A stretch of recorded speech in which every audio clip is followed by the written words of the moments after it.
ఎందుకనగా ఈ నిరీక్షణ మనలను సిగ్గుపరచదు. మనకు అనుగ్రహింపబడిన పరిశుద్ధాత్మ ద్వారా దేవుని ప్రేమ మన హృదయములలో కుమ్మరించబడింది. ప్రార్థన చేసుకుందాం. స్తోత్ర మహాగణుడ, పరిశుద్ధుడ, మీ పాదాలకు లెక్కలేని స్తుతి స్తోత్రాలు. గడిచిన కాలమంతా మమ్మల్ని కాచి కాపాడి మీ ప్రేమలో జ్ఞాపకం చేసుకుని ఈ పునరుద్ధాన దినాన్న నీ వాక్యాన్ని ధ్యానించడానికి, మీ కృపలో బలపడటానికి, నీ వాక్యం ద్వారా ప్రభువా మా జీవితాలను స్థిరపరచుకోవటానికి సహాయం చేసి నడిపించున్నాను. మీ ప్రేమను మా జీవితాల్లో కుమ్మరించు. మీరే ఘనత మహిమ పొందడం.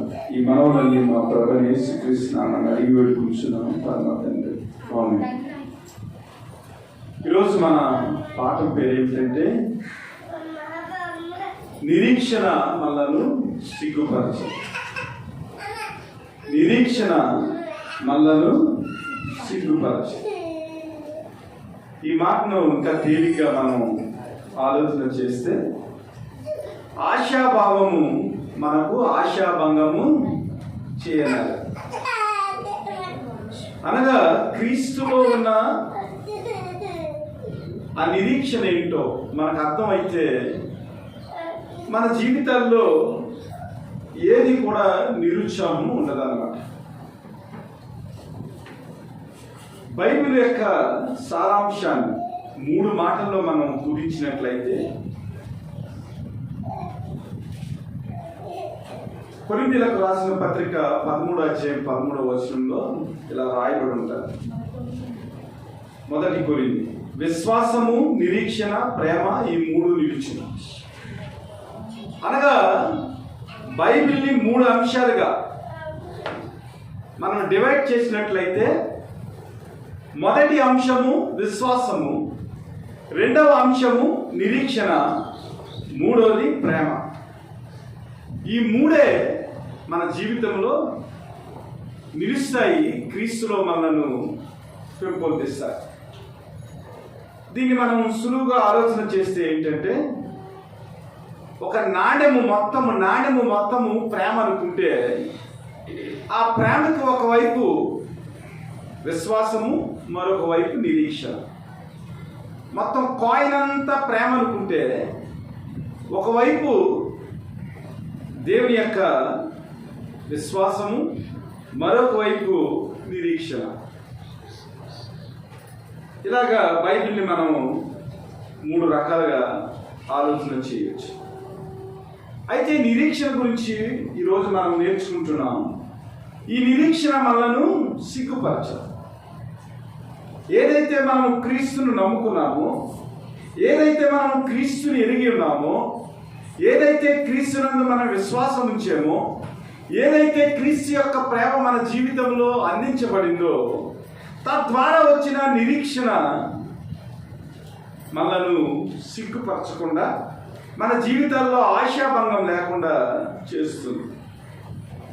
అయితే నిరీక్షణ అంటే ఏమిటి అని ఆలోచన చేసినట్లయితే, భవిష్యత్తులో దేవుడు మనకి ఏదైతే ఇస్తానన్నాడో, దేవుడు వెల్లడి చేసినది తప్పక మనం పొందుకుంటామని దృఢ విశ్వాసముతో కూడిన నిబ్బరముతో ఎదురు చూడటం.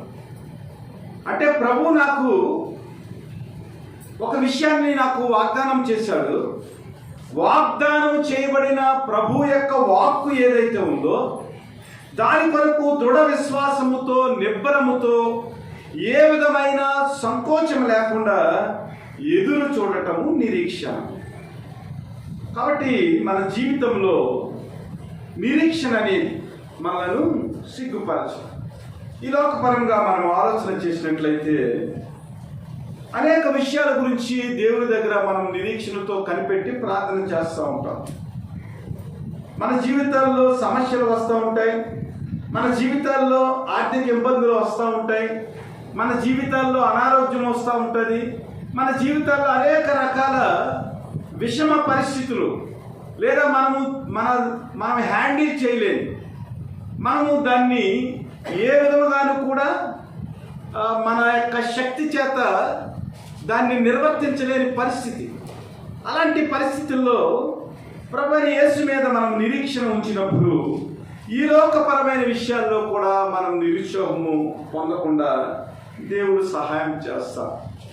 నిరీక్షణతో ఎదురు చూడటం. ఈ లోకపరమైన విషయాల్లో మన పిల్లలకి పెళ్ళి అవుతలేదు, ప్రభు దగ్గర ప్రార్థన చేయటం నిరీక్షణ. మనకి ఇల్లు లేదు, ప్రభు దగ్గర ప్రార్థనలో కనిపెట్టడం నిరీక్షణ. మనకు బిడ్డలు లేరు, ప్రభు దగ్గర ప్రార్థనతో కనిపెట్టడం నిరీక్షణ. మన పిల్లలకు ఉద్యోగాలు లేవు, ప్రభు దగ్గర కనిపెట్టడం నిరీక్షణ.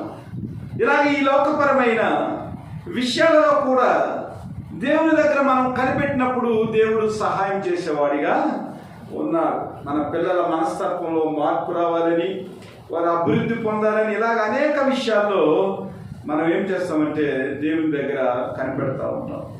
కనిపెట్టినప్పుడు దేవుడు సమాధానం ఇచ్చే దేవుడిగా ఉన్నాడు. దీని గురించి ఒక మాట మనం ఆలోచన చేసినట్లయితే రోమాపత్రిక 4వ అధ్యాయము 17-18 వచనం. తాను విశ్వసించిన దేవుని ఎదుట అనగా మృతులను సజీవులుగా చేయువాడును లేని వాటిని ఉన్నట్టుగానే పిలుచువాడునైన దేవుని ఎదుట అతడు మనందరికీ తండ్రి అయి ఉన్నాడు. ఇందులో కూర్చి నిన్ను అనేక జన్మలకు తండ్రిగా నియమించునని వ్రాయబడి ఉన్నది.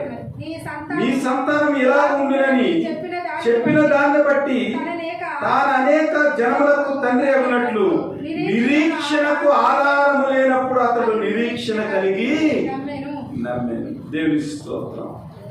మన జీవితాల్లో నిరీక్షణ పూర్తిగా అర్థమయ్యేదానికి ఇక్కడ భక్తులు ఏం చేశారంటే, మనం ఏదైతే విశ్వసిస్తామో దాన్ని మనము పొందుకుంటాం. ఎప్పుడు పొందుకుంటామంటే నిరీక్షణకు ఆధారం లేనప్పుడు. ఆలోచన చేయాలి, అసలు ఇది మనకి వస్తుంది, మన జీవితంలో ఇది కలుగుతుంది, మన జీవితంలో దీన్ని మనం పొందుకుంటామని ఏ విధమైన అవకాశాలు మనకు కనిపించవు. ఎడారి పరిస్థితులు, అసలు నాకు నా జీవితంలో ఎలాంటి కృప దేవుడు అనుగ్రహిస్తాడా, నా జీవితంలో ఈ తలాంతు వస్తుందా, నా జీవితంలో ఎలాంటి దీవెన వస్తుందా, నా అప్పులు పోతాయా, నా జీవితంలోని విషమ పరిస్థితులు చక్కబడతాయని ఏమాత్రము కూడా ఆధారం లేని పరిస్థితుల్లో కూడా, అంటే మన పరిస్థితులు చక్కబడే పరిస్థితులు ఏమాత్రము కల్పించని ఆ యొక్క విషయాలలో దేవుడు ఏం చేస్తాడంటే, ఆధారం లేనప్పుడు కూడా మనం ప్రభువునందు విశ్వాసం ఉంచి నిరీక్షణతో కనిపెట్టినప్పుడు ఏమవుతుందంటే మన జీవితాల్లో దేవుడు తన కృప ద్వారా అద్భుతాలు చేస్తాడు. ఎలాగ చేస్తాడంటే ఇక్కడ చెప్పాడు, తాను విశ్వసించిన దేవుని ఎదుట అనగా మృతులను సజీవులుగా చేయవాడును లేని వాటిని ఉన్నట్టుగానే పిలిచివాడైన దేవుని ఎదుట అతడు మనందరికీ తండ్రి అయి ఉన్నాడు. ఎవరు ఈ తండ్రి అంటే విశ్వాసులకు తండ్రి అబ్రహాం. నిజంగా ఒక వ్యక్తి చనిపోయాడు అనుకోండి, చనిపోయినోడు లేస్తాడని ఏమైనా ఆధారం ఉంటుందండి? ఇప్పటి వరకు ఈ భూలోకంలో ఎవడైనా చనిపోతే వాడు మరలా తిరిగి లేస్తాడని ఏదైనా ఆధారం ఉందా? ఈ లోకపరంగా ఏ విధమైన ఆధారాలు లేవు. కానీ మనం బైబిల్లో చూసినట్లయితే ఒక వ్యక్తి చనిపోయినప్పుడు మరలా బ్రతుకుతాడని ఈ లోకంలో ఆధారం లేనప్పుడు ఆయన మృతులను సజీవులుగా లేపాడు మన తండ్రి అయిన దేవుడు.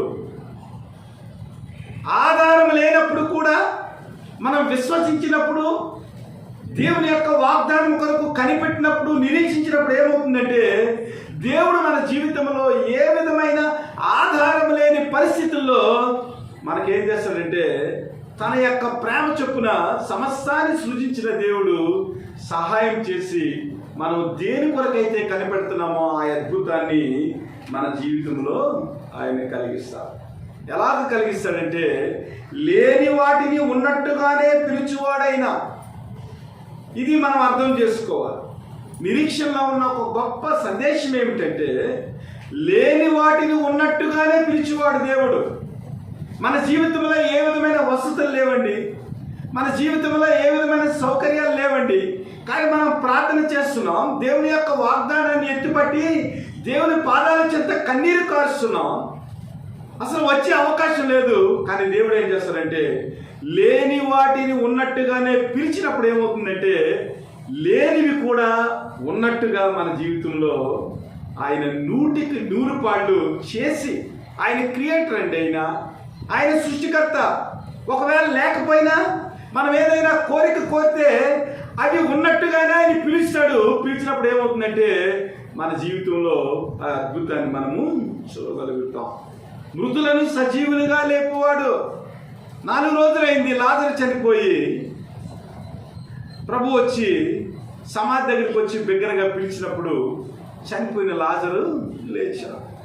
మృతులను సజీవులుగా లేపేవాడే. వెలుగు కలుగుగా కానగానే వెలుగు వచ్చింది. ఇదిగో సముద్రంలో చేపలు, సముద్రానికి సంబంధించిన జీవులు కలుగుగా కనగానే కలిగినవి. మట్టిని తీసుకుని ఆయన ఊపిరి ఊదితే నరుడు జీవాత్మ ఆయన, అనగా లేని వాటిని ఉన్నట్టుగానే పిలిచేవాడు మన దేవుడు. కాబట్టి అలాంటి దేవుణ్ణి విశ్వసించాడు. అబ్రహాము విశ్వసించినప్పుడు ఏమైందంటే సంతానము లేని పరిస్థితుల్లో అబ్రహాము అనేక జనములకు ఆయన తండ్రిగా పిలువబడ్డాడు. ఆయన తండ్రి అయ్యాడు. ఎందుకంటే తన జీవితంలో దేవుని యందు నిరీక్షణ. ఎలాంటి నిరీక్షణ అంటే ఈ నిరీక్షణకు ఆధారం లేనప్పుడు అతడు నిరీక్షణ కలిగి నమ్మే. కాబట్టి మన జీవితంలో, విశ్వాస జీవితంలో నిరీక్షణ కలిగి ఉండటం అనగా దేవుడు ఏదైతే వెల్లడి చేశాడో అది తప్పక మన జీవితంలో వస్తుందని దృఢ విశ్వాసంతో, నిబ్బరంతో, నిరీక్షణతో కనిపెట్టినప్పుడు లేని వాటిని ఉన్నట్టుగానే పిలిచే దేవుడు మనకు సహాయం చేస్తాడు. అయితే ఆత్మీయ స్థితిలో ఎదిగిన వారిగా, క్రీస్తును అంగీకరించిన వారిగా ఈ లోక విషయాలలో నిరీక్షణ కాదు, కానీ పరలోక స్థితిలో నిరీక్షణ కలిగి ఉండటం, నిత్యము పోషించే దేవుని దగ్గర నిత్య రాజ్యములో సమాధాన స్థితి కలిగి నిత్యమైన రక్షణలో కొనసాగే విషయంలో మనం ఏం చేయాలంటే నిరీక్షణ కలిగి ఉండాలి. ఎందుకంటే ఈ లోకంలో అనేక అద్భుతాలు మన జీవితంలో జరిగినప్పటికీ, అనేక విషయాల్లో దేవుడు మనల్ని ఆస్వాదించినప్పటికీ కూడా ఏదో ఒక సమయంలో మనం ఏమవుతామంటే ప్రభు యొక్క ఆహ్వానాన్ని మనము అందుకుని నరులారా తిరిగి రండి అంటే మనం వెళ్ళిపోవలసిన పరిస్థితి. కాబట్టి ఈ లోకపరమైన విషయాల్లో నిరీక్షణ కలిగి ఉండటం కంటే పరలోక సంబంధిత విషయాల్లో నిరీక్షణ కలిగినప్పుడు మన జీవితంలో అనేక విషయాల్లో మనం సమాధాన స్థితిని పొందుకుని దేవుని యొక్క కృపలో మనము బలపడగలం. వాక్య భాగాన్ని కనుక మనం చూసినట్లయితే, కాబట్టి విశ్వాస మూలమున మనము నీతిమంతులుగా తీర్చబడి మన ప్రభువైన యేసుక్రీస్తు ద్వారా దేవునితో సమాధానము కలిగి ఉన్నాము. మరియు ఆయన ద్వారా మనం విశ్వాసం వల్ల ఈ కృపయందు ప్రవేశం గలవారమై అందులో నిలిచుండి దేవుని మహిమను కూర్చిన నిరీక్షణను బట్టి మనం ఆదర్శించున్నాము. మనము నీతిమంతులము కాదు, కానీ ప్రభువైన యేసుక్రీస్తుని మనం విశ్వసించడం వల్ల దేవుని యందు మనము విశ్వాసం నుంచి ప్రభువైన యేసుక్రీస్తు వారు నా కొరకు చనిపోయారు, నా కొరకు ఆయన తిరిగి లేచి మరలా నన్ను అనాథగా ఉంచక తన నిత్యత్వంలోనికి తీసుకెళ్తాడని మనం ఏదైతే విశ్వసించామో ఆ విశ్వసించిన వాక్కును బట్టి, విశ్వసించిన విశ్వాసమును బట్టి మనము నీతిమంతులుగా తీర్చబడ్డాము. దేవునితో సమాధాన స్థితిలో మనం జీవిస్తున్నాము. అయితే ఈ విశ్వాసం వల్ల మనం ఏం చేసామంటే ప్రభువైన యేసుక్రీస్తు ద్వారా ఆ విశ్వాసంలో నిలిచి ఉండి దేవుని కూర్చిన నిరీక్షణ బట్టి అతిశయించుచున్నాము. అనగా ఏదైతే దేవుడు లేపబడ్డాడో, ఏదైతే దేవుని యొక్క మహిమ ఉందో ఆ మహిమలోనికి ప్రభువైన యేసుక్రీస్తు ద్వారా నీతిమంతులుగా తీర్చబడిన మనము కూడా ఏదో ఒక రోజున క్రీస్తు యొక్క మహిమలో ప్రవేశిస్తామని, ఆ మహిమ మన కొరకు ఉంచబడిందని, దేవుడు మన కొరకు సిద్ధం చేశాడని మనం ఏం చేస్తున్నామంటే ఆ నిరీక్షణతో, అనగా ప్రభువైన యేసుక్రీస్తునందున్న ఆ నిరీక్షణలో మనం ఏం చేస్తున్నామంటే మన జీవితాల్లో ప్రభువైన యేసుక్రీస్తు ఇచ్చిన కృపను బట్టి మనము అతిశయపడుతున్నాం, అనగా గర్వపడుతున్నాం. ఎందుకంటే అనేక మందికి లేని ఈ నిరీక్షణ ప్రభువైన యేసుక్రీస్తు ద్వారా మన జీవితంలో మనము పొందుకున్నాం. అయితే ఈ నిరీక్షణ కలిగిన వ్యక్తులుగా మన క్రైస్తవ జీవితం ఎలా ఉండాలి అనే దాని గురించి కూడా ఇక్కడ భక్తులు మాట్లాడుతూ ఉన్నారు. అదేమిటంటే శ్రమ ఓర్పును, ఓర్పు పరీక్షను, పరీక్ష నిరీక్షణను కలుగజేయనని ఎరిగి శ్రమల యందును అతిశయపడుదుము. ఎందుకనగా ఈ నిరీక్షణ మనలను సిగ్గుపరచదు, మనకు అనుగ్రహింపబడిన పరిశుద్ధాత్మ ద్వారా దేవుని ప్రేమ మన హృదయములలో కుమ్మరించబడుతుంది అంటున్నాడు. అయితే నిరీక్షణలో మనం బలపడటానికి, నిరీక్షణలో దేవుని యొక్క కృపను మనం పొందుకుంటానికి ఒక ప్రాసెస్ని, ఒక విధానాన్ని ఇక్కడ పౌలు గారు రోమీలకు చెప్తా ఉన్నారు. అదేమిటంటే నిరీక్షణ కలిగిన మనము శ్రమకు మనం ఓర్చుకోవాలి. శ్రమలలో మనం ఓర్చుకున్నప్పుడు, శ్రమలలో మనం ఓర్పుని మనం ప్రదర్శించగలిగినప్పుడు, ఈ ఓర్పు వల్ల ఏదైతే శ్రమలో మనకు పరీక్ష ఉందో ఆ పరీక్షలో మనము ఓర్పు వల్ల నెగ్గుతాము. ఎప్పుడైతే ఈ పరీక్షలో మనం నెగ్గామో నిరీక్షణలో మనము బలవంతులుగా ఉంటాము. ఈ నిరీక్షణలో మనం బలముగా ఉన్నప్పుడు ఏమవుతుందంటే మన జీవితంలో దేవుడిచ్చిన శ్రమను బట్టి, శ్రమలో ఓర్పు వల్ల దేవుడిచ్చిన ఆ విజయాన్ని బట్టి, ఆ పరీక్షలో మనం నెగ్గిన దాన్ని బట్టి మన జీవితంలో ఏమవుతుందంటే నిరీక్షణ పెరుగుతుంది. అనగా ప్రభువైన యేసుక్రీస్తు వారు ఈ లోకంలో మనం శ్రమ పడినప్పటికీ, ఈ లోకంలో అనేక విషయాల్లో మనం కష్టపడినప్పటికీ ఆయన మహిమను పరలోకంలో మన కొరకు దాచి ఉంచాడనే ఆ నిరీక్షణ ఏదైతే ఉందో అది మనల్ని పరీక్షలో నెగ్గిస్తుంది.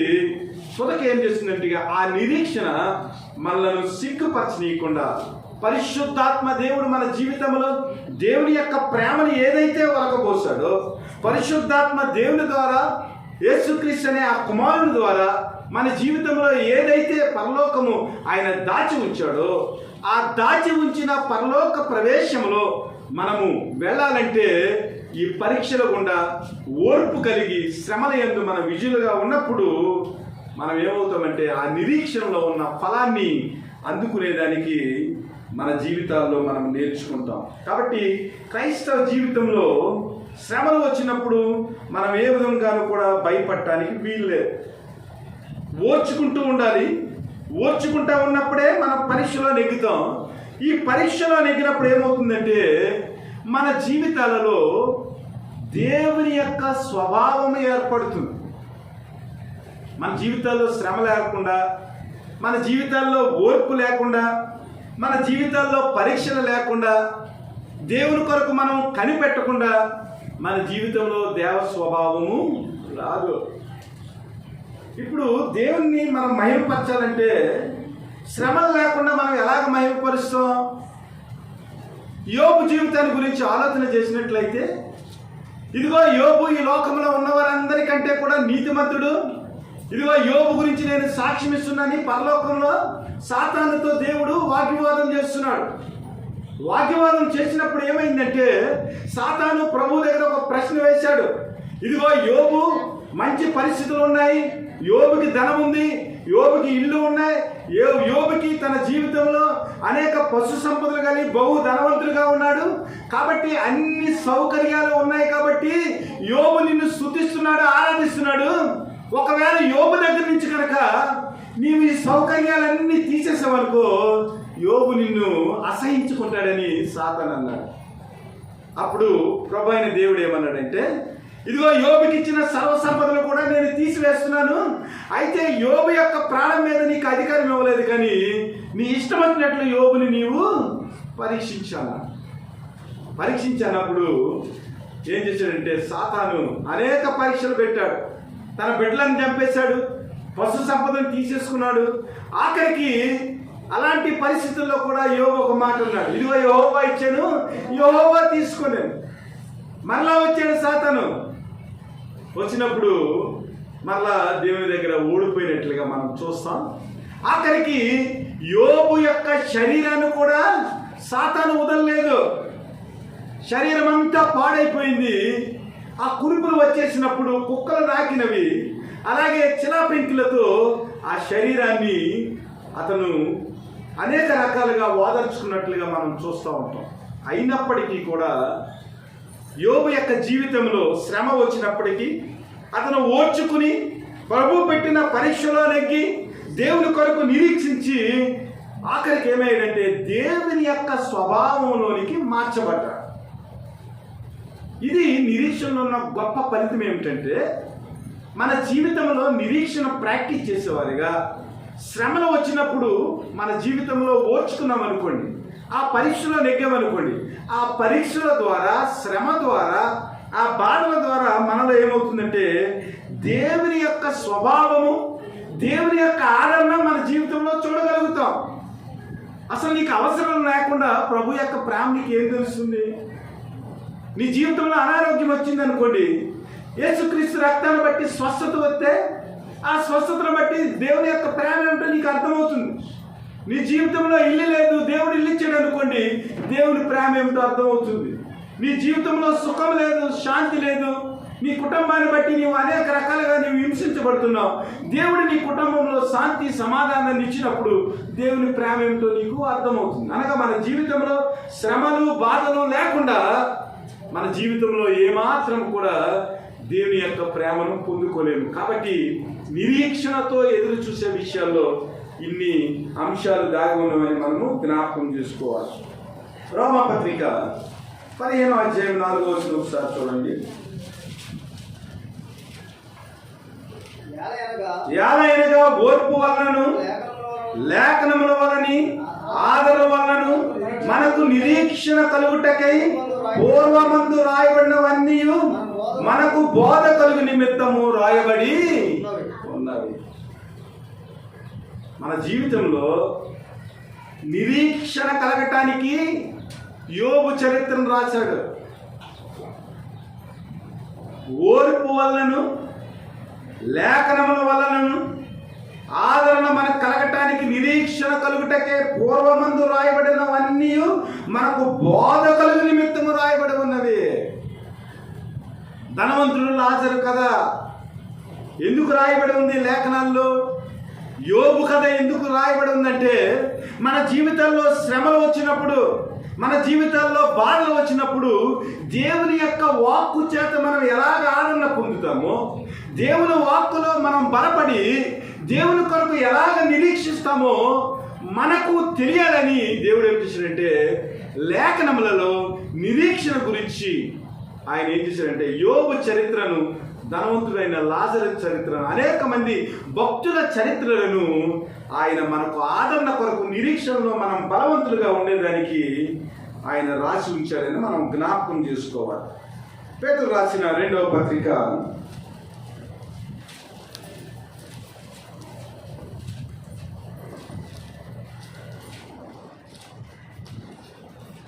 1వ అధ్యాయం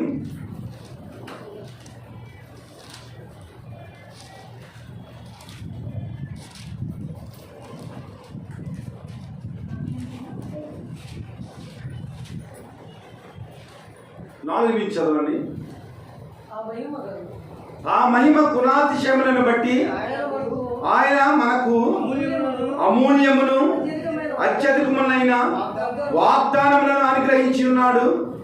దురాశను అనుసరించుట వలన లోకమునున్న భ్రష్టత్వమును ఈ వాగ్దానం మూలంగా మీరు తప్పించుకుని దేవ స్వభావమునందు పాలివారగినట్లు వాటిని అనుగ్రహించును.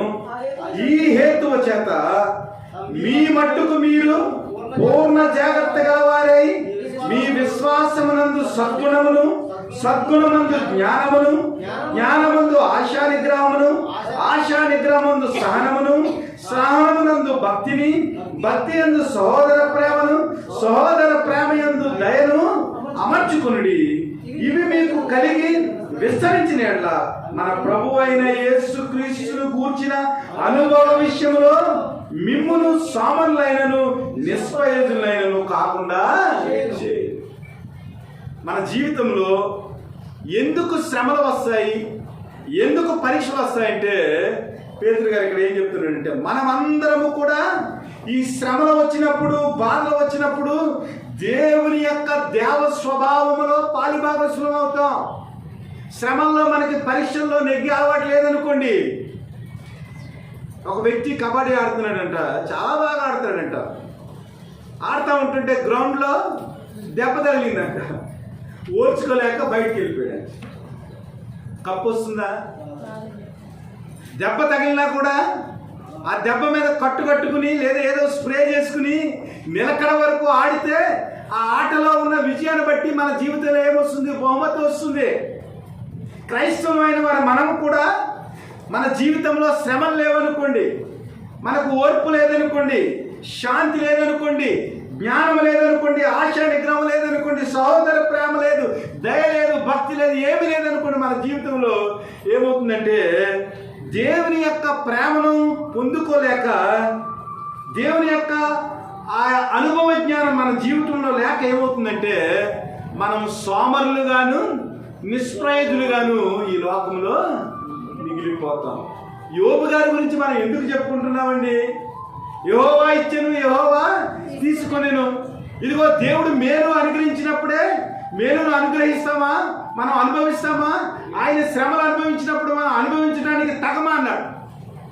ఎందుకు యోబుని మనం జ్ఞాపకం చేసుకుంటున్నామంటే ఆయన యొక్క సహనాన్ని బట్టి, ఆయన యొక్క ఓర్పును బట్టి, ఆయన యొక్క జ్ఞానాన్ని బట్టి, తన జీవితంలో వచ్చిన ప్రతి విధమైన పరీక్షలో నెగ్గాడు కాబట్టి ఆయన గురించి మనం చెప్పుకుంటున్నాం. ఒకవేళ పరీక్షలో లెక్కలేదనుకోండి, వాడు ఏమవుతాడంటే నిష్ప్రయోజుడైపోతాడు. ఎందుకంటే క్రీస్తును కూర్చిన జ్ఞానం లేదు. అందువల్ల తన జీవితంలో క్రీస్తు నుంచి తప్పిపోయే అవకాశం ఉంది. ఒక యవనస్తుడు వచ్చాడండి. యవనస్తుడు వచ్చి ఏమన్నాడంటే, చాలా ధనవంతుడు ఆ యవనస్తుడు, ప్రభువైన యేసుక్రీస్తు దగ్గరికి వచ్చి, అయ్యా పరలోక రాజ్యానికి వారసుడిగా ఉండటానికి నేను ఏమి చేయాలి అంటే, నువ్వు ధర్మశాస్త్రాన్ని పాటిస్తున్నావా? పాటిస్తున్నాను, అందులో ఉన్న ఆజ్ఞలన్నీ కూడా పాటిస్తున్నాను అన్నాడు. అయితే ప్రభువైన యేసుక్రీస్తు వారు ఏమన్నారంటే, నీకు ఒకటి కొదువుగా ఉందా అన్నాడు. ఏంటంటే, నీ ఆస్తిని అంతటిని అమ్మేసి నువ్వు పేదలకి ఇచ్చి నన్ను వెంబడించినప్పుడు నీ పరలోక రాజ్యం ఉంటుందా అన్నాడు. ఈ యవనస్తుడు చాలా ఉన్నవాడు, మంచి పరిస్థితులు కలిగిన వాడు కాబట్టి తన ఆస్తిని వదిలిపెట్టలేక పరలోక రాజ్యాన్ని వదులుకున్నాడు. అనగా నిత్య జీవాన్ని వదులుకున్నాడు. నిత్య జీవమునకు వారసుడు అవుటకు నేను ఏమి చేయవలను? క్వశ్చన్ మంచిదే, కానీ క్రీస్తును గూర్చిన అనుభవం లేదు. క్రీస్తు ఏదైతే చెప్పాడో, ధర్మశాస్త్రంలో ఏదైతే ఉందో, ధర్మశాస్త్రంలో ఉన్న జ్ఞానం ఏదైతే ఉందో, ధర్మశాస్త్రంలో ఉన్న దయ ఏదైతే ఉందో, వీటినన్నిటినీ అర్థం చేసుకోలేక ఏం చేశాడంటే ప్రభువైన యేసుక్రీస్తు చెప్పిన మాటను బట్టి వ్యసనపడి అతను వెళ్ళిపోయినట్లుగా మనకు కనబడుతుంది. అలాగే మన జీవితంలో పరీక్షలు లేవనుకోండి, మనం ఏమవుతామంటే క్రీస్తును కూర్చిన అనుభవ జ్ఞానాన్ని మనం సంపాదించలేము. క్రీస్తును కూర్చిన అనుభవ జ్ఞానం మన జీవితంలో లేకపోతే మనము దేవుని యొక్క స్వరూపంలోనికి మార్చబడలేము. ఆ దేవుని యొక్క స్వరూపంలో ఉన్న సహనము, జాలి, ఆశా నిగ్రహము, జ్ఞానము, సద్గుణము, దయ, భక్తి ఏదైతే ఉందో శ్రమల ద్వారానే మనకు వస్తుంది తప్ప శ్రమలు లేకపోతే మన జీవితంలో ఈ సద్గుణాలు ఏమీ రావు. అనగా దేవుని యొక్క స్వభావం మన జీవితంలో రావాలంటే శ్రమలు కావాలి. ప్రభువైన యేసుక్రీస్తు యొక్క సువార్తను గురించి చెప్పేటప్పుడు 5 రొట్టెలు 2 చేపల కంటే కూడా ప్రభువైన యేసుక్రీస్తు కలువరి శిలువలో శ్రమపడి ఆయన చెప్పిన 7 మాటల గురించి మనం ప్రతి సంవత్సరం ధ్యానిస్తాం. ఆ శిలువ ధ్యానాల గురించి, శ్రమల గురించి మనం 40 రోజులు ధ్యానిస్తాం. ఎందుకంటే శ్రమల ద్వారానే, శిలువ ద్వారానే ప్రభువైన యేసుక్రీస్తు దేవుని యొక్క కుమారుడని నిరూపించబడ్డాడు. అసలు ప్రభువైన యేసుక్రీస్తు వారు కలువరి శిలువలో శ్రమపడి చనిపోకపోయి ఉండుంటే మనం ఎవరు కూడా ఆదివారం చర్చికి రావాల్సిన పని లేదు. ఆయన కలువరి శిలువలో మరణాన్ని జయించడం ద్వారా, కలువరి శిలువలో ఆయన శ్రమను జయించడం ద్వారా, కలువరి శిలువలో ఆయన ప్రేమను చూపించడం ద్వారా, కలువరి శిలువలో ఆయన సద్గుణాన్ని ఆయన నిరూపించుకోవటం వల్ల ఆయన దేవుని కుమారుడిగా ఈ లోకము చేత అంగీకరించబడ్డాడు. దేవుని కుమారుడిగా మరణాన్ని జయించాడు. దేవుని కుమారుడిగా ఆయన పరలోకానికి వెళ్ళాడు. దేవుని కుమారుడిగా మనకు పరలోక రాజ్యాన్ని సిద్ధపరిచాడు. అందువల్ల మానవ జీవితంలో అనగా క్రైస్తవ జీవితంలో శ్రమలు మనలను సింహాసనం మీద కూర్చోబెడతాయని మనం నమ్మాలి. ఈ నిరీక్షణ కలిగి మనం ఏం చేయాలంటే క్రీస్తులో మనము ముందుకి వెళ్ళిపోతూ ఉండాలి. కాబట్టి ఈ నిరీక్షణలో ఉన్న శ్రమను, ఈ నిరీక్షణలో ఉన్న ఓర్పును, ఈ నిరీక్షణలో ఉన్న పరీక్షను మనం తట్టుకుని దేవుని యొక్క ప్రేమలో మనము ముందుకు వెళ్ళిపోవాలి. ఎందుకంటే ఈ నిరీక్షణ ఎంత గొప్పదంటే ఇక్కడ రాయబడి ఉంది, మనకు అనుగ్రహింపబడిన పరిశుద్ధాత్మ ద్వారా దేవుని ప్రేమ మన హృదయములలో కుమ్మరించబడి ఉన్నది. నిజంగా ఇక్కడ ట్రినిటీ కనపడుతుంది. దైవత్వం, తండ్రి, కుమార, పరిశుద్ధాత్ముడు ముగ్గురు ఈ నిరీక్షణలో మనకు కనబడుతున్నారు. ఏదైతే దేవుని యొక్క ప్రేమ ఉందో ఆ ప్రేమ పరిశుద్ధాత్మ ద్వారా మన హృదయాలలో కుమ్మరించబడిందంట. ఈ కుమ్మరించబడిన ప్రేమను బట్టి పరిశుద్ధాత్ముడు ఏం చేశాడంటే మనలందరినీ కూడా తన యొక్క ఆత్మ చేత మనము పాపములో పడిపోకుండా ఆయన ఏం చేస్తున్నాడంటే ఆ ప్రేమతోటి మనలను ఆయన కాస్తా ఉన్నారు. అందువల్ల మనం ఏం చేస్తున్నామంటే దేవుని యందు నిరీక్షణ ఉంచి ముందుకు పోవటానికి పరిశుద్ధాత్మ శక్తి మనలను నడిపిస్తుంది. కాబట్టి మనం ఏం చేయాలంటే క్రీస్తులో దేవుడు మనకు దయచేసిన ఆ పరలోక రాజ్యాన్ని బట్టి, క్రీస్తులో దేవుడు మనకు దయచేసిన ఆ నిత్య రాజ్యాన్ని బట్టి, క్రీస్తులో మనకు దయచేసిన రక్షణ బట్టి, సమాధాన స్థితిని బట్టి మనం క్రీస్తు కొరకు నిరీక్షణ కలిగి జీవించాలి. ఆ నిరీక్షణ మనలను సిగ్గుపరచదు. ఎందుకంటే కింద లేఖనాల్లో చాలా విషయాలు భక్తులు మాట్లాడారు. మనం బలహీనులమై ఉన్నామంట. బలహీనులమైన మన కొరకు, భక్తిహీనులమైన మన కొరకు ప్రభువైన యేసుక్రీస్తు వారు యుద్ధ కాలంలో చనిపోయాడు. ఎందుకు చనిపోయాడు? ఆయన చనిపోవడంలో ఉన్న ప్రేమను గురించి ఇక్కడ మాట్లాడుతూ ఉన్నాడు. ఎందుకు క్రీస్తునందు మనం నిరీక్షణ ఉంచాలో మాట్లాడుతూ ఉన్నాడు. నీతిమంతుల కొరకు సైతం ఒకటి చనిపోవటం అరుదు, మంచివాని కొరకు ఎవడైనా ఒకవేళ చనిపోవ తెగింపవచ్చును. అయితే దేవుడు మన ఎడల తన ప్రేమను వెల్లడిపరుచున్నాడు. ఎట్లనగా మనం ఇంకనూ పాపులమై ఉండగానే క్రీస్తు మన కొరకు చనిపోయాను. కాబట్టి ఆయన రక్తం వలన ఇప్పుడు నీతిమంతులుగా తీర్చబడి మరింత నిశ్చయముగా ఆయన ద్వారా ఉగ్రత నుండి రక్షింపబడుతుంది. ఎలాగనగా శత్రువులమై ఉండగా ఆయన కుమారుని మరణం ద్వారా మనము దేవునితో సమాధానపరిచిన ఎడల పరచబడిన వారమై ఆయన జీవించుడి చేత మరీ నిశ్చయముగా రక్షింపబడుతుంది. చూడండి, ఇక్కడ మన జీవితంలో 4 అవిధేయతలు చెప్పాడు. ఇక్కడ మనం బలహీనులమంట, భక్తిహీనులమంట, పాపులమంట, అన్నిటికీ మించి మనము శత్రువులు. ఎన్నున్నాయి మన జీవితంలో అవిధేయతలు? 4 అవిధేయతలు. మనం బలహీనులుగా ఉన్నాం. బలహీనుల కొరకు బలవంతుడైన దేవుడు చనిపోయాడు. భక్తిహీనుల కొరకు భక్తి కలిగిన తండ్రి యందు 100కి 100 పాళ్ళు ఆయన నిజమైన కుమారుడుగా నిరూపించుకున్న యేసుక్రీస్తు వారు భక్తిహీనులైన మన కొరకు చనిపోయాడు. అనగా పాపులమైన మన కొరకు చనిపోయాడు. అన్నిటికీ మించి శత్రువులమైన మన కొరకు చనిపోయాడు. ఇక్కడ మనం అర్థం చేసుకోవాల్సింది ఏమిటంటే, ఇన్ని అవిధేయతలు, ఇన్ని అవలక్షణాలున్నా ప్రభు అయిన యేసుక్రీస్తు వారు మన కొరకు చనిపోయారు కదా. చనిపోవటమే కాదు కానీ దేవునితో మనకు మధ్య ఉన్న ఆ ఉగ్రతను సమాధానపరిచి దేవుని కుమారులుగా ప్రభు అయిన యేసుక్రీస్తు ద్వారా మనము కూడా అవటానికి ఆయన యొక్క మరణము మనకు సంధి చేసింది. అయితే పాపులముగా, భక్తిహీనులుగా, శత్రువులుగా, బలహీనులుగా ఉన్న మనలను క్రీస్తు ప్రేమ తండ్రితో సమాధానపరచబడి కుమారులుగా ఉన్న మనలను పరలోక రాజ్యానికి ఎందుకు తీసుకుని వెళ్ళడు? ఆలోచన చేయాలి. కాబట్టి ఈ నిశ్చయతను బట్టి మన ప్రభు అయిన యేసుక్రీస్తు ద్వారా మనం దేవుని యందు అతిశయపడుచున్నాము. ఆయన ద్వారానే ఇప్పుడు మనము సమాధాన స్థితి పొంది ఉన్నాం. అలాంటి పరిస్థితుల్లోనే దేవుడు తన ప్రేమను పరిశుద్ధాత్మ ద్వారా మన జీవితంలో కుమ్మరించి ఈ గొప్ప నిరీక్షణ ఇస్తే, కుమారులమైన తర్వాత మన కొరకు దేవుడు ఎందుకు మంచి బహుమతులు ఇవ్వడు? మనం ప్రార్థన చేసినప్పుడు మన జీవితంలో ఎందుకు ఆయన దీవులను దయచేయడు? మనం పాపులుగా ఉండగానే ఆయన ప్రేమను చూపించాడు. మనం బలహీనులుగా ఉండగానే ఆయన ప్రేమను చూపించాడు. మనం శత్రువులుగా ఉండగానే ఆయన ప్రేమను చూపించాడు.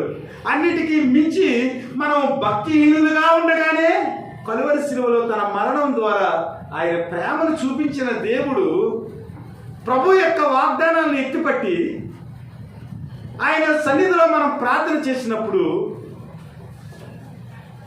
ఆయన కొరకు మనం కనిపెట్టినప్పుడు ఆ నిరీక్షణ మనల్ని ఎందుకు సిగ్గుపరుస్తుంది? ఆలోచన చేయాలి.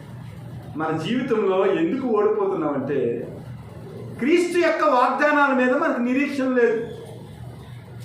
క్రీస్తు యొక్క శిలువ విజయం మీద మనకు నిరీక్షణ లేదు.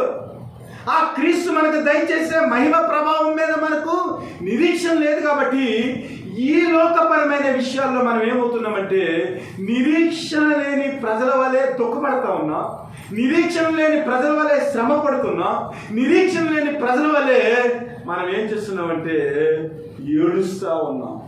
సంతోషం లేదు మన జీవితాల్లో. ప్రభు మరలా చెప్పుతున్నాం, ప్రభు యేసుక్రీస్తు సంతోషించి ఆనందించడంటే నిరీక్షణ లేని ప్రజల్లాగా మనం ఏం చేస్తున్నామంటే సంతోషహీనమైన బ్రతుకులు మనము బ్రతుకుతున్నాం. కాబట్టి మన జీవితంలో నిరీక్షణ గురించిన విషయాన్ని మనము అర్థం చేసుకున్నప్పుడు క్రీస్తులో ఉన్న మహిమ ఏమిటో, క్రీస్తులో ఉన్న ఆశీర్వాదం ఏమిటో మనకు అర్థమవుతుంది. పేతురు గారు రాసిన మొదటి పత్రిక 1వ అధ్యాయము 3వ వచనం. మన ప్రభువు యేసుక్రీస్తు తండ్రి అయిన దేవుడు స్తుతింపబడును గాక.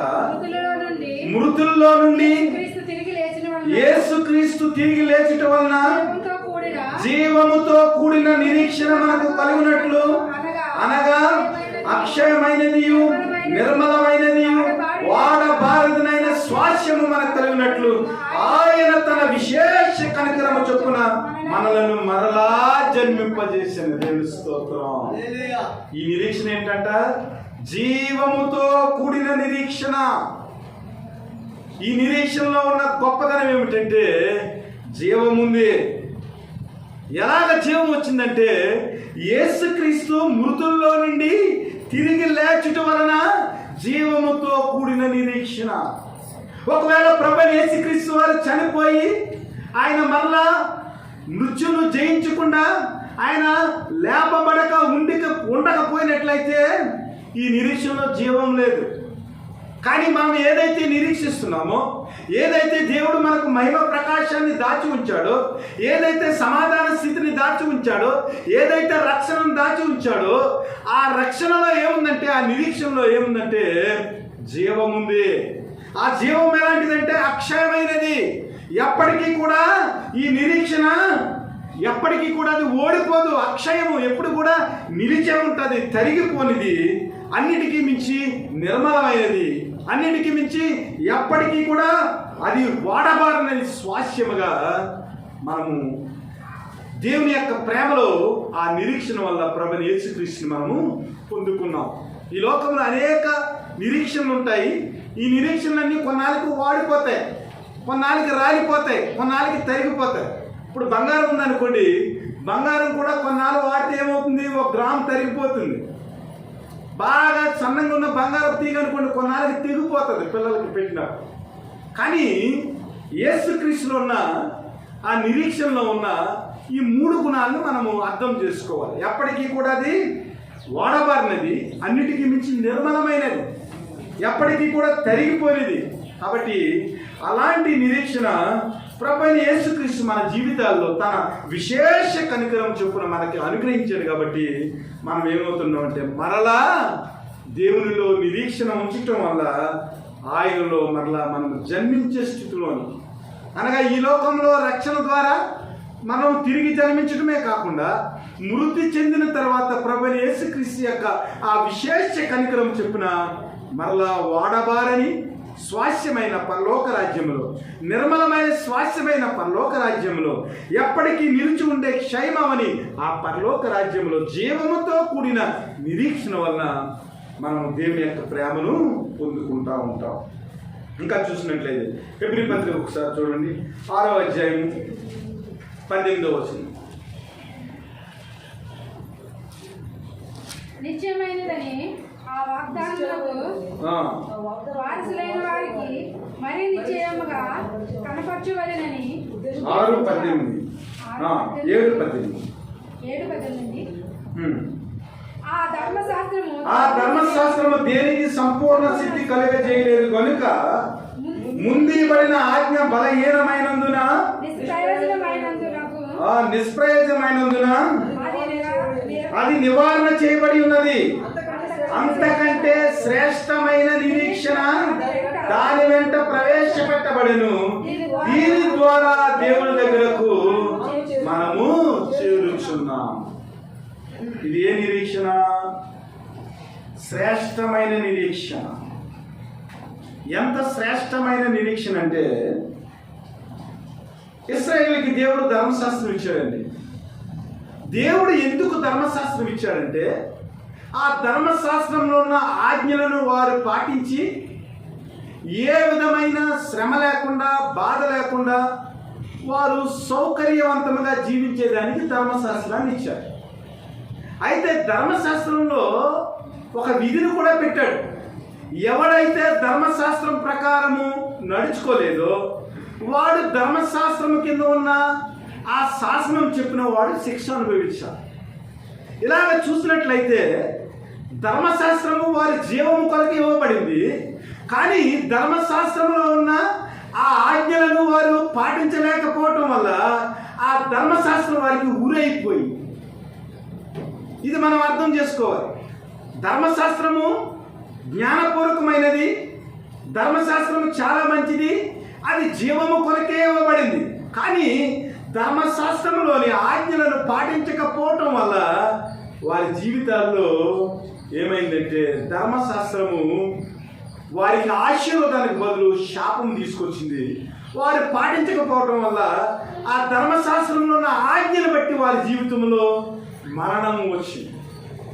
అయితే ప్రభువైన యేసుక్రీస్తు వల్ల వారి జీవితాల్లో ఏమైందంటే ఆ మరణాన్ని కలువరి శిలువలో ఆయన జయించి జీవముతో కూడిన ఆ నిరీక్షణ, లేదా ఏదైతే ధర్మశాస్త్రం ఉందో ఆ ధర్మశాస్త్రంలో ఉన్న ఆజ్ఞను తన శరీరం ద్వారా యేసుక్రీస్తు వారు ఆయన ఫుల్ఫిల్ చేసి ఏం చేశారంటే ఆ ధర్మశాస్త్రం యొక్క విధిని కొట్టివేసి ఆ నిష్ప్రయోజనమైన ఆజ్ఞగా వారి జీవితాలు కనబడింది. వారు పాటించలేకపోవటం వల్ల వారి జీవితాల్లో ధర్మశాస్త్రము నిష్ప్రయోజనం అయిపోయింది, శాపం అయిపోయింది, మరణం అయిపోయింది. ఆ శాపాన్ని, మరణాన్ని ఆయన తీసివేసి ప్రభు అయిన యేసుక్రీస్తు వారు మనకి ఏం చేశారంటే దేవుని యొక్క కృపను బట్టి శరీరధారిగా రావటం వల్ల అంతకంటే శ్రేష్టమైన నిరీక్షణ దాని వెంట ప్రవేశపెట్టబడిన దీని ద్వారా దేవుని యొద్దకు మనము చేరుదాం. అనగా యేసుక్రీస్తు వల్ల ఏమైందంటే ధర్మశాస్త్రము అది కంప్లీట్ చేయబడి, ధర్మశాస్త్రము దేవుని యొక్క శరీరం ద్వారా నెరవేరి ఆ స్థానంలో ప్రభువైన యేసుక్రీస్తు ద్వారా మనకి శ్రేష్టమైన ఈ నిరీక్షణ కలిగింది. ఈ నిరీక్షణ ద్వారా మనం ఏం చేస్తున్నాం అంటే తండ్రి దగ్గరికి చేరటానికి దేవుడు కృప చూపించాడు. అలాగే 6వ అధ్యాయం 18 కూడా చదవండి.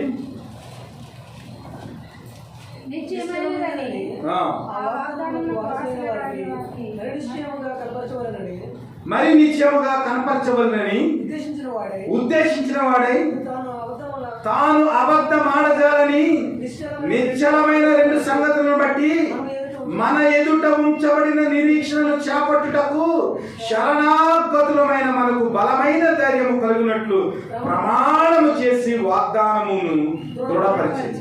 ఈ నిరీక్షణ నిశ్చయమును స్థిరమునై మన ఆత్మకు లంగరవలే నుండి తెర లోపల ప్రవేశించుచున్నది. నిరంతరము మెలుగు చెదకు క్రమము చెప్పున ప్రధాన యాజకుడైన యేసు అందులోనికి మనకంటే ముందుగా మన పక్షమున ప్రవేశించాడు. ఇది ఏ నిరీక్షణ? మన ఎదుట ఉంచబడిన నిరీక్షణ. ఇశ్రాయేల్ జీవితంలో కొన్ని విషయాలు జరిగేవి. వారు పాపం చేసినప్పుడల్లా యాజకుడి దగ్గరికి వెళ్ళి బలి అర్పించేవారు. బలి అర్పించినప్పుడు ఏమైందంటే వారికి పాప క్షమాపణ కలిగేది, ప్రాయశ్చిత్తం కలిగేది. మరలా పాపం చేసినప్పుడు మరలా బలి అర్పించారు, మరలా పాపం చేసినప్పుడు మరలా బలి అర్పించారు. అనగా వారి జీవితాల్లో వారి జీవితం అంతా కూడా పాపాన్ని తీసివేసుకునేదానికి బలి పశువులను కొనటానికే జరిపోయింది వారి జీవితం. కానీ ఇప్పుడు మన జీవితంలో అలాంటిది ఏమీ లేదు క్రైస్తవులకి. ఎందుకంటే ఎప్పటికీ కూడా ప్రభు అయిన యేసుక్రీస్తు యొక్క బలిదానం ఏదైతే ఉందో అది మనకు ముందర ఉంచబడింది. ఎలా ఉంచబడిందంటే మన ఆత్మకు లంగర వలె తెర లోపల ప్రవేశించుచున్నది. పరిశుద్ధ స్థలంలోనికి ప్రధాన యాజకుడు తప్ప ఎవరు వెళ్ళటానికి వీల్లేదు. కానీ ప్రభు అయిన యేసుక్రీస్తు వారు చనిపోవటం వల్ల ఆ దేవాలయపు తెర చిరగబడింది. అందువల్ల ప్రభు అయిన యేసుక్రీస్తు యొక్క ప్రేమను బట్టి, ఆయన కలువరి శిలువలో చిందించిన రక్తాన్ని బట్టి పరిశుద్ధ స్థలంలోనికి మనం వెళ్ళటానికి దేవుడు యాక్సెసిబిలిటీ ఇచ్చాడు, ఆయన కనికరించాడు. మనం వెళ్ళటానికి ఏమాత్రం కూడా వీలు లేదు. మనం శరణాగతులం, అసలు వెళ్ళటానికి ఏమాత్రం కూడా అర్హత లేని పరిస్థితి. అయితే మన యాజకుడు అలాంటి వాడు కాదు. మన యాజకుడు ఎవరంటే మెల్కీజెదెకు అనగా లేవి క్రమం నుంచి వచ్చిన వాడు కాదు, కానీ ప్రధాన యాజకుడైన మెల్కీజెదెకు స్థానంలో ప్రభువైన యేసుక్రీస్తు వారే మన పక్షముగా ముందుగా ఆయన ప్రవేశించి ఏం చేశాడంటే మన కొరకు ఆయన బలి అర్పించాడు. ఈ బలి నిశ్చయమైనది, ఒకేసారి అర్పించబడిన బలి, ప్రపంచం మొత్తానికి అర్పించబడిన బలి. కాబట్టి ఈ బలి మన కొరకు నిలిచి ఉంది. అనగా యేసుక్రీస్తు అనే ఆ రక్తము, యేసుక్రీస్తు అనే ఆ బలిదానము మన కొరకు ఉంచబడింది.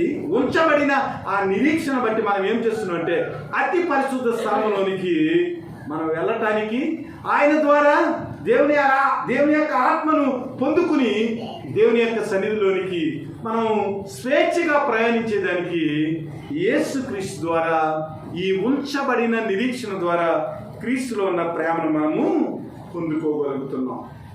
కాబట్టి దేవుని బిడ్డలారా, ఈ నిరీక్షణలో అనేక విషయాలు ఉన్నాయి. ఎప్పటికీ కూడా అబద్ధమాడజాలని నిశ్చయమైన రెండు సంగతులను బట్టి, దేవుని యొక్క వాగ్దానాన్ని బట్టి, దేవుని యొక్క ప్రమాణాన్ని బట్టి. దేవుడు ఏదైతే మనకు ప్రమాణం చేశాడో, దేవుడు ఏదైతే వాగ్దానం చేశాడో, ఈ వాగ్దానము ప్రమాణము కూడా అబద్ధమాడజాలనివి. అందువల్లే ఇక్కడ భక్తి ఏమన్నా ఉంచబడిన నిరీక్షణ. ఈ నిరీక్షణ వల్ల మనమందరం కూడా ప్రభువైన యేసుక్రీస్తులో కుమారులుగా ఉండటానికి ప్రభు ఏం చేశాడంటే తన యొక్క దీవెనను మనకు దయచేసాడని మనము క్రీస్తులో ఉన్న నిరీక్షణ బట్టి మనము అనునిత్యము కూడా బలపడుతూ ఆయన యొక్క ప్రేమను మనము పొందుకోవాలి. ఇంకొక నిరీక్షణ ఉంది, చాలా నిరీక్షణలు ఉన్నాయి. ఇంకొక నిరీక్షణ చెప్పి మనం ముందుకు వెళ్ళిపోదాం. తీతుకు రాసిన పత్రిక 1వ అధ్యాయము 1 నుంచి చదవండి. 1, 2 కలిపి ఉంటాయి. దేవుడు ఏర్పరచుకున్న వారి విశ్వాస నిమిత్తమును నిత్య జీవమును గూర్చిన నిరీక్షణతో కూడిన భక్తికి ఆధారమగు సత్య విషయమైన అనుభవ జ్ఞానమును నిమిత్తమును దేవుని దాసుడును యేసుక్రీస్తును అపోస్తులైన పౌలు మనందరి విశ్వాస విజయంలో నా నిజ కుమారుడగు తీతుకు శుభమని చెప్పి వాయినది. ఆ నిత్య జీవమును అబద్ధమాడనేరని దేవుడు అనాది కాలమందే వాగ్దానం చేసిన గాని ఇప్పుడు మన రక్షకుడైన దేవుని ఆజ్ఞ ప్రకారము నాకు అప్పగింపబడిన సువార్త ప్రకటన వలన తన వాక్యమును యుక్త కాలమందు బయలుపరచెను. తండ్రి అయిన దేవుని నుండి మన రక్షకుడైన యేసుక్రీస్తు నుండి కృపయు కనికరమును సమాధానము నీకు కలుగునుగా. ఈ నిరీక్షణ ఏ నిరీక్షణ అంటే నిత్య జీవమును గూర్చిన నిరీక్షణ, మన భక్తికి ఆధారమైన నిరీక్షణ, అబద్ధమాడజాలని వాగ్దానమును గూర్చిన నిరీక్షణ, అనాది కాలమందే దేవుడు మన కొరకు ప్రమాణం చేసిన యేసుక్రీస్తుని గురించిన నిరీక్షణ, వాక్యమును గురించిన నిరీక్షణ, రక్షకుడైన యేసుక్రీస్తు యొక్క కృపా కనికరమును గూర్చి చెప్పబడిన నిరీక్షణ, నిత్య జీవమును గూర్చిన నిరీక్షణ. కాబట్టి దేవుని బిడ్డలారా, మన జీవితంలో ఈ లోకంలో ఏమున్నా లేకపోయినా ప్రభువైన యేసుక్రీస్తు వారు మన కొరకు పరలోక రాజ్యంలో నిత్య జీవాన్ని ఉంచాడని, ఆయన యొక్క ప్రేమను అనునిత్యము మనం అనుభవించేదానికి కుమారులుగా యేసుక్రీస్తు ద్వారా మనల్ని ఎన్నుకున్నాడని మనం నిరీక్షణ కలిగి ఆయన యొక్క ప్రేమలో ముందుకు వెళ్ళిపోవాలి. అందరికీ పరిచయమైన వాక్యము మొదటి తెస్సలోనికీయులకు 4వ అధ్యాయము 13 నుంచి 18 వచ్చిన 13 నుంచి సహోదరులారా, నిరీక్షణ లేని ఇతరుల వలె మీరు దుఃఖపడుకున్న నిమిత్తము నిద్రించుచున్న వారిని గూర్చి మీకు తెలియకుండా మాకు ఇష్టం లేదు. యేసు మృతి పొంది తిరిగి లేచినని మనం నమ్మినట. అదే ప్రకారం యేసునందు నిద్రించిన వారిని దేవుడు ఆయనతో కూడా వెంట పట్టుకుని వచ్చును. మేము ప్రభు మాటను బట్టి మీతో చెప్పినది ఏమనగా, ప్రభు రాకడ వరకు సజీవులమై నిలిచిండు మనము నిద్రించిన వారి కంటే ముందుగా ఆయన సన్నిధికి ఇచ్చారము. ఆర్భాటముతోను ప్రధాన దూత శబ్దముతోను దేవుని బోరతోను పరలోకము నుండి ప్రభు దిగి వచ్చును. క్రీస్తునందు మృతులైన వారు మొదట లేదు. ఆ మీదట సజీవమై నిలిచియుండు మనము వారితో కూడా ఏకముగా ప్రభువుని ఎదుర్కొనుటకు ఆకాశ మండలమునకు మేఘముల మీద కొనుక్కోబడుము. కాగా మనము సదాకాలము ప్రభువుతో కూడా ఉందుము. కాబట్టి ఈ మాటల చేత ఒకరినొకరు ఆదరించుకోండి. ఫైనల్ చేశాడు దేవుడు. ఎందుకయ్యా మీరు నిరీక్షణ లేని వారి వల్ల బాధపడతారు? ఎందుకయ్యా మీరు దుఃఖపడతారు? ఈ లోకంలో అది లేదు, ఇది లేదు, దేవుడు నాకు అది దయచేయలేదు, ఇది దయచేయలేదని ఎందుకు మీరు బాధపడతారు? ఇదిగో మీ వారు చనిపోయారని బాధపడుతున్నారా? మానవుని యొక్క జీవితంలో అతిపెద్ద దుఃఖం ఏమిటంటే మనకు ప్రియమైన వారిని మనం కోల్పోవాలి. దాని గురించి కూడా దేవుడు మాట్లాడుతున్నాడు. ఇదిగో మీ జీవితంలో, మీ కుటుంబంలో మీకు ప్రియమైన వారు ఎవరినైనా మీరు కోల్పోయారా? వారి గురించి కూడా దుఃఖపడకుండా మీరు ఉండేదానికి ఒక మాట చెప్తున్నాను, మీరు వినండి. మీరు దుఃఖపడటం నాకేమాత్రం ఇష్టం లేదు. ఇదిగో యేసుక్రీస్తు వారు ఆయన మృతి పొంది తిరిగి లేచేటట్టు మీరు నమ్ముతున్నారా? నమ్మితే అదే ప్రకారం యేసునందు నిద్రించిన వారు దేవుడు ఆయనతో కూడా వెంటబడుతూ వచ్చారు. ఇక్కడ ఒక లింక్ పెట్టాడు, ఒక లింక్ పెట్టాడు. ఆ లింక్ ఏమిటంటే, యేసునందు నిద్రించిన వారిని దేవుడు ఆయనతో కూడా వెంటబట్టుకుని వచ్చాడు. ఏదైనా ఒక వస్తువును మనం షేట్ గారి దగ్గర తాకట్టు పెట్టామనుకోండి, షేట్ గారి దగ్గర తాకట్టు పెట్టి ఇంకో వ్యక్తి దగ్గరకు వచ్చిన వస్తువుని మనం అందరూ అడిగామనుకోండి, ఇస్తారండి? మనం షేట్ గారి దగ్గర ఉంగరం తాకట్టు పెడితే షేట్ గారి దగ్గరికి వెళ్తేనే ఆ ఉంగరం మనకు దక్కుతుంది. అలా కాకుండా ఇంకొకరి దగ్గరికి వెళ్ళి మనం ఆ ఉంగరం ఇమ్మన్నాం అనుకోండి, ఇస్తాడండి? ఇవ్వడం కష్టం అవుతుంది కదా. ఇక్కడ కూడా ప్రభు ఏమన్నాడంటే, అదే ప్రకారం యేసునందు నిద్రించిన వారిని దేవుడు ఆయనతో కూడా వెంటబట్టుకుని వచ్చును. అందుకనే ప్రకటన 14లో ఉంటుంది, ప్రభునందు నిద్రించిన మృతులు ధన్యులు వారు ప్రయాసములు మాని వారు విశ్రాంతి తీసుకున్నారు. ఎవరు? ప్రభునందు నిద్రించిన వారే. ఎవరైతే ప్రభునందు నిద్రిస్తారో వారిని, యేసునందు నిద్రించిన వారిని దేవుడు ఆయనతో కూడా వెంటబట్టుకుని వచ్చును.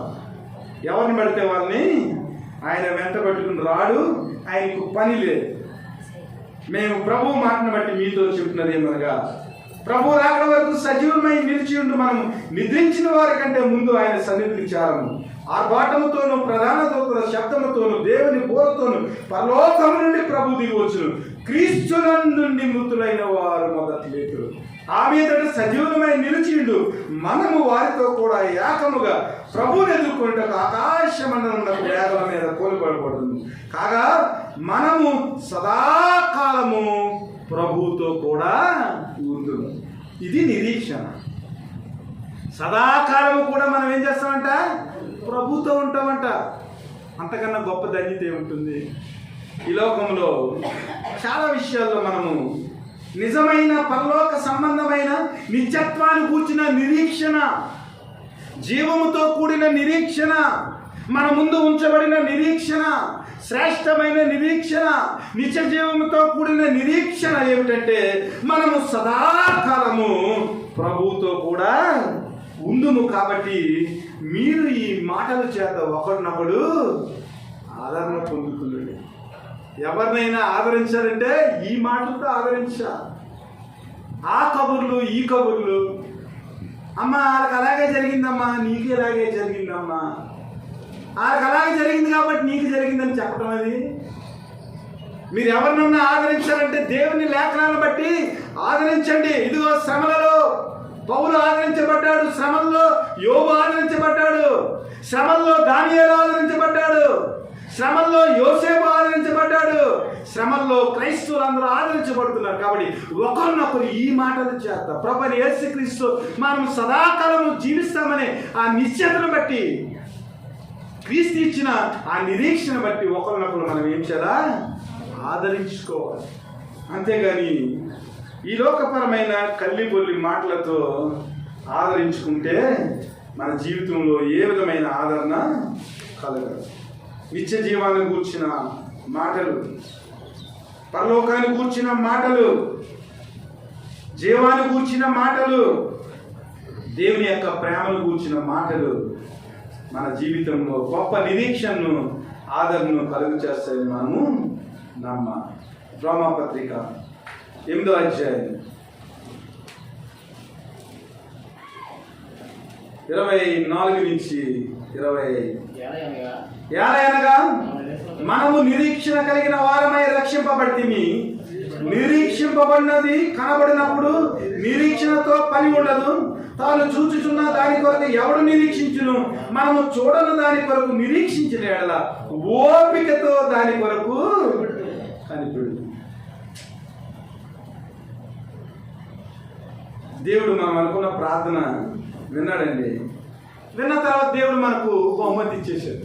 ఇంకా దాని గురించి మనం ఏం కనిపెడతాం? కనిపెట్టే విషయం ఏమీ ఉండదు. కాబట్టి నిరీక్షింపబడినది కనబడినప్పుడు నిరీక్షణతో పని ఉండదు. తాను చూచుతున్న దాని కొరకు ఎవడో కూడా కనిపెట్టాడు. అయితే మనము చూడని దాని కొరకు నిరీక్షించిన యెడల ఓపికతో దాని కొరకు పరలోక రాజ్యం మనం ఇంకా చూడలేదు. బైబిల్ లేఖనాల్లో మనం చూస్తున్నాం, కొంతవరకు మనకు అర్థమవుతుంది. జీవవృక్ష ఫలాలు మనం చూడలేదు, కొంతవరకు అర్థమవుతుంది. బంగారు వీధులు మనం చూడలేదు, కొంతవరకు అర్థమవుతుంది. పరలోక రాజ్యంలో 12 సింహాసనాలు, అటువైపు 12 సింహాసనాలు, ఇటువైపు మనం చూడలేదు, కొంతవరకు అర్థమవుతుంది. పరలోక గుమ్మాలు 12 ముత్యాలతో కట్టబడి ఉన్నవి, మనం చూడలేదు, కానీ కొంతవరకు అర్థమవుతుంది. అర్థమైన విషయాన్ని బట్టి మనం ఏం చేయాలంట? ఓపికతో నిరీక్షించిన యెడల, ఓపికతో దాని కొరకు కనిపెట్టిన యెడల దేవుని యొక్క నిత్య జీవాన్ని మనము పొందుకుంటాం. కాబట్టి దేవుని బిడ్డలారా, నిరీక్షణ కలిగి కంగారు పడకుండా మనం ఏం చేయాలంటే, దేవుడు మన జీవితంలో ఏదైతే మన కొరకు దాచి ఉంచాడో దాని కొరకు మనం నిరీక్షిస్తున్నాం. ఈ లోకపరమైన విషయాల్లో మనం ఓడిపోవచ్చు, ఈ లోకపరమైన విషయాల్లో మనము కొన్ని పొందుకోలేకపోవచ్చు. కానీ ప్రభు అయిన దేవుని యొక్క శక్తిని బట్టి మనము ఆయన కొరకు నిరీక్షించినప్పుడు దేవుడు ఈ లోకపరమైన ఆశలనే కాకుండా పరలోక సంబంధిత ఆశలను కూడా ఆయన తీర్చే దేవుడిగా ఉన్నాడు. రోమపత్రిక 15వ అధ్యాయము 13వ వచనం. కాగా మీరు పరిశుద్ధాత్మ శక్తి పొంది విస్తారముగా నిరీక్షణ గలవారగుటకు నిరీక్షణకర్తయగు దేవుడు విశ్వాసము ద్వారా సమస్త ఆనందముతోను సమాధానముతోను మిమ్ములను నింపులుగాక. బెండెక్షన్. దేవుని యొక్క ఆశీర్వాదాన్ని విశ్వాసులకు పౌలు గారు ఇస్తున్నారు. ఇదిగో మీరు కంగారు పడుతున్నారు, ఇశ్రాయేలీయులారా, మీ జీవితంలో రక్షణ లేదని అనుకుంటున్నారు. యెషయాలో నుంచి వేరు చిగురు అనగా అన్యజనులను లేనుటకు లేచివాడును వచ్చును. ఆయన యందు అన్యజనులు కూడా నిరీక్షణ పొందుతారు. మీరు శ్రమల్లో ఉన్నారు, బబులోని చెరలో ఉన్నారు. 70 సంవత్సరాలు బబులోని చెరలో ఉన్నారండి. నిరీక్షించారు. ఇదిగో మమ్మల్ని విడిపించేవాడు ఎవరు వస్తారు? మాకు తోడుగా ఉండే ఇమ్మానుయేలు ఎప్పుడు వస్తాడు? వారు కనిపెట్టినప్పుడు ఏమైందంటే వారి జీవితంలో అసలు చెట్టు లేదండి. చెట్టు లేనప్పుడు ఫలాలు ఎలా వస్తాయండి? కానీ నిరీక్షణ ఉన్న గొప్పదనం ఏమిటంటే యెషయా మొద్దు నుంచి చిగురు పుట్టును. మన జీవితం అంతా మొద్దైపోయింది అనుకోండి. మన జీవితంలో ఆశలు లేవు, ఆధారం లేదు, అసలు ఏమి ఆధారాలు కనిపించడం లేదు. కానీ ఆ మొద్దు నుంచి ఏమొస్తుందంట? ఇది నిరీక్షణ. అసలు ఏమీ లేదండి. 90 సంవత్సరాలు శారా, 100 సంవత్సరాలు అబ్రహాము. పిల్లలు పుట్టే అవకాశం లేదు. నిరీక్షణకు ఆధారం లేనప్పుడు దేవుని నమ్మెను గనుక అనేక జన్మలకు తండ్రిగా పిలువబడ్డాడు. మొద్దుందండి, చిగురు లేదు, ఏమీ లేదు, ఫలాలు లేవు. ప్రభు ఏమన్నాడు? రే, మొద్దు నుంచి చిగురు వస్తుంది, ఆ చిగురు నుంచి కాండం వస్తుంది, కాండం నుంచి ఫలాలు వస్తాయి, మీరు అనుభవిస్తారు అని. అంతే. యెషయా మొద్దు నుంచి చిగురు వచ్చింది. ప్రభు యేసుక్రీస్తు వల్ల వారి జీవితాల్లో సంతోషం వచ్చింది. కాబట్టి మీరు ఏం చేయాలంటే పరిశుద్ధాత్మ శక్తిని పొందుకుని విస్తారంగా నిరీక్షణ గలవారగుటకు నిరీక్షణకర్తయగు దేవుడు విశ్వాసము ద్వారా సమస్త ఆనందముతో సమాధానంతో మిమ్మును నింపునుగాక. మన జీవితంలో ఎలాంటి నిరీక్షణ ఉందా?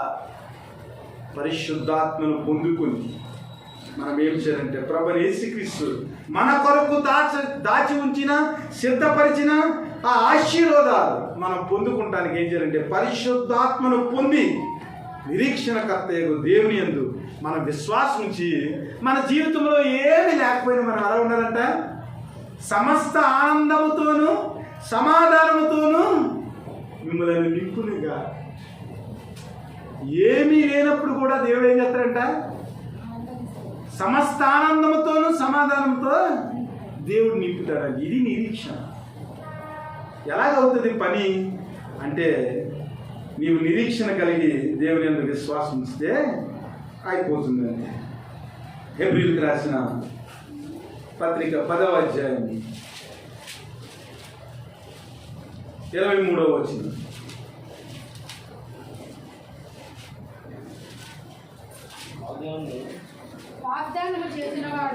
వాగ్దానము చేసిన వాడు నమ్మదగిన వాడు కనుక మన నిరీక్షణ విషయమై మనం ఒప్పుకున్నది నిశ్చలముగా పట్టుకున్నాం.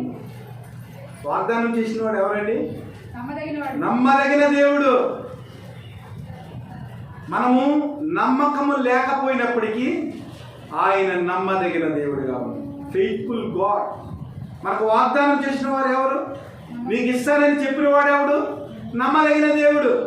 నీకు ఆశీర్వాదాన్ని ఇస్తానని, నీవు ఆశీర్వాదానికి కారణం అవడానికి నువ్వు పిలువబడ్డావని, నీ జీవితంలో నువ్వేదైతే ప్రార్థన చేసావో దాన్ని పొందుకుంటానికి ఇవ్వగల సమర్థుడని యెహోవా ఈరే. ఇస్సాకుని బలిస్తానికి తీసుకెళ్ళిపోయాడండి అబ్రహాము. నానా గొర్రెపిల్ల ఎక్కడ బలి ఇవ్వటానికి యెహోవా సూచుకొని. God provides. అక్కడ లేదండి గొర్రెపిల్ల. కత్తి ఎత్తేటప్పటికి దేవుడు అన్నాడు, అబ్రహామా కత్తి ఆపు అన్నాడు. ఇస్సాకు మీద కత్తి వేయకన్నాడు. మరి బలి అలాగే జరుగుతుందండి. వెంటనే పక్క చూడమంటే పొదలో ఏముంది? గొర్రెపిల్ల. వాగ్దానం చేసిన వాడు నమ్మదగిన వాడు కనుక మన నిరీక్షణ విషయమై మనం ఒప్పుకున్నది నిశ్చయముగా పట్టుకుందాం. దేవుని బిడ్డలారా, మన జీవితంలో వాగ్దానాలను ఎత్తుపట్టి నిరీక్షణతో ఆనందముతో సమాధానముతో దేవుడు నమ్మదగిన వాడని మనం ప్రార్థన చేస్తున్నామా? ఆలోచన చేయాలి. మొదటి పత్రిక పేతురు రాసినది 1వ అధ్యాయం 13వ వచనం అయిపోయింది. కాబట్టి మీ మనస్సును నడుము కట్టుకుని నిబ్బరమైన బుద్ధి గలవారై యేసుక్రీస్తు ప్రత్యక్షమైనప్పుడు మీకు తేబడు కృప విషయమై సంపూర్ణ నిరీక్షణ కలిగి ఉండు. దేవుని స్తోత్రం. మీ మనసును ఏం చేయాలంట?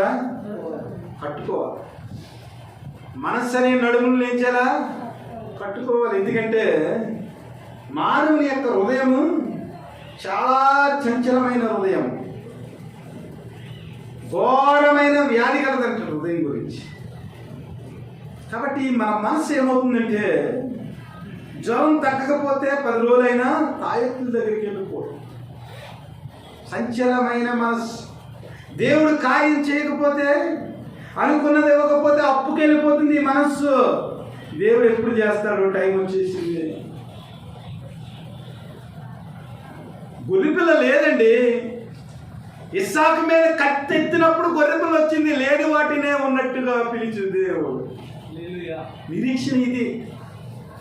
మన మనస్సు అటు ఇటు పోకుండా ఏం చేయాలంటే, నిబ్బరమైన బుద్ధి గలవారే. దాన్ని కట్టాలా. మన ఆలోచన పక్కకు పోకుండా నడుము ఏం చేయాలి? మనస్సు అను నడుము కట్టుకొని. అంటే నడుము అంటే నిజంగా మనం వ్యవహారికంగా చెప్పుకోకూడదు, కానీ అటు ఇటు డ్యాన్స్లు వేస్తూ ఉంటాం మనం. అంటే ఒక మాదిరిగా చెప్పుకోవాలంటే అటు ఇటు డ్యాన్స్లు వేస్తూ ఉంటాం. అదే నడుము ఇరిగిపోయింది అనుకోండి, డ్యాన్స్ చేయగలమా? ప్రభు ఆత్మీయంగా మనం అర్థం చేసుకుంటే చాలా అందంగా ఉంది ఈ మాట. కానీ వ్యవహారిక భాషలో మనం అర్థం చేసుకుంటే మనము ఈ లోకంలో డ్యాన్స్ చేయకూడదు, మనం ఇష్టం వచ్చినట్లు ప్రవర్తించకూడదు. అందుకని మీ మనస్సును నడుము కట్టుకొని నిబ్బరమైన బుద్ధి గలవారు. స్ట్రైట్ సామెతలు అంటాడు, మీరు అటు ఇటు చూడకండి అయ్యా, మీ కళ్ళు అటు ఇటు చెదిరిపోకుండా నిదానంగా చూడండి. కలవరిలో నీ కొరకు రక్తము చిందించిన దేవుడు, నీ కొరకు ప్రాణం పెట్టిన దేవుడు, ఆయన ప్రాణాన్నే ఇచ్చేసిన వాడు, ఆయన కుమారుడినే ఇచ్చేసిన వాడు. నువ్వు అడిగితే నీకు ఎందుకు ఇవ్వడు? మీకు మేలు కలగటకై సమస్తము సమకూడి జరుగుచున్నవని వాగ్దానం చేసిన దేవుడు. దేవుని ప్రేమించు వారికి సమస్తము సమకూడినట్లు ఆయన సంకల్పము చెప్పుకున్నాం. ఎన్ని మాటలు ఉన్నాయండి. మనం ఏం చేస్తామంటే చంచలమైన బుద్ధితో, చంచలమైన మనస్సుతో, నిబ్బరమైన బుద్ధి లేకుండా మనం ఏం చేస్తామంటే అటు ఇటు తిరుగుతూ ఉంటాం. కానీ ప్రభు అయిన యేసుక్రీస్తు ప్రత్యక్షమైనప్పుడు మీకు తేబడు కృప విషయమై సంపూర్ణ నిరీక్షణ కలిగి. What a tremendous hope. దేవుని యొక్క నిరీక్షణ మన ఆశను భంగము చేయలేదు, మనను సిగ్గుపరచదు. The hope on the God will not disappoint you. ఎట్టి పరిస్థితుల్లోనూ కూడా దేవుడు మనల్ని ప్రేమించే దేవుడు, ఉపకారం చేసే దేవుడు, మనల్ని నిరుత్సాహపరిచే దేవుడు అయితే మన కొరకు ప్రాణం ఎందుకు పెడతాడండి? మనకి ఎందుకు అర్థం అవటం లేదండి? దేవుని మీద ఆనుకుని జీవించడం ఎందుకు అర్థమవుతలేదు? పరలోక సంబంధిత విషయాలపైన దృష్టి పెట్టడం మనకి ఎందుకు అర్థమవటం లేదు? ఈ లోకం మట్టికే మనం నిరీక్షణ గలవారం అయితే మనకంటే దౌర్భాగ్యానికి ఎవరు లేరని కొరింథీయులకు రాసిన పత్రిక 15వ అధ్యాయంలో దేవుడు మాట్లాడు. ఈ లోక విషయాల గురించే నిరీక్షణ, ఈ లోక పనుల గురించే నిరీక్షణ. ఈ లోకంలో మన గంప నిండిపోవాలి, మన తొట్టి నిండా ఎప్పుడు పిండి ఉండాలి, మన గాది నిండా ఎప్పుడు బియ్యం ఉండాలి. ఇదే మన నిరీక్షణ. కానీ ప్రభువైన యేసుక్రీస్తు వారు ప్రత్యక్షమైనప్పుడు పరలోక రాజ్యంలో క్రీస్తును పోలిన మహిమ ప్రకాశంలో మనం జీవించే ఆ విధానం, క్రీస్తు కొరకు మనం నిరీక్షణ ఉంచినప్పుడు ఆయన మనల్ని ప్రేమించి ఆయన తెచ్చిన ఆ మహిమ ప్రకాశం యొక్క విలువ, శ్రేష్టమైన నిరీక్షణ, జీవముతో కూడిన నిరీక్షణ, మన కొరకు ఉంచబడిన నిరీక్షణ. దేవుని బిడ్డలారా, ఈ కృపయందు ప్రవేశము గలవారమై అందులో నిలిచి ఉండి దేవుని మహిమను కూర్చిన నిరీక్షణ బట్టి అతిశయపరచును. ఇది ఏ నిరీక్షణ? 5వ నిరీక్షణ. ఏ నిరీక్షణ? దేవుని మహిమను కూర్చిన నిరీక్షణ. కాబట్టి దాన్ని బట్టి మనం అతిశయపడుతున్నాం. ఈ నిరీక్షణ మనల్ని ఎప్పటికీ కూడా సిగ్గుపరచదు. కాబట్టి సిగ్గుపరచని క్రీస్తు యందు మనం నిరీక్షించాలి. ఈ లోకపు వ్యక్తుల మీద మనము నిరీక్షణ కలిగి ఉన్నామనుకోండి, ఎప్పుడో ఒకప్పుడు వారు సిగ్గుపరుస్తారు.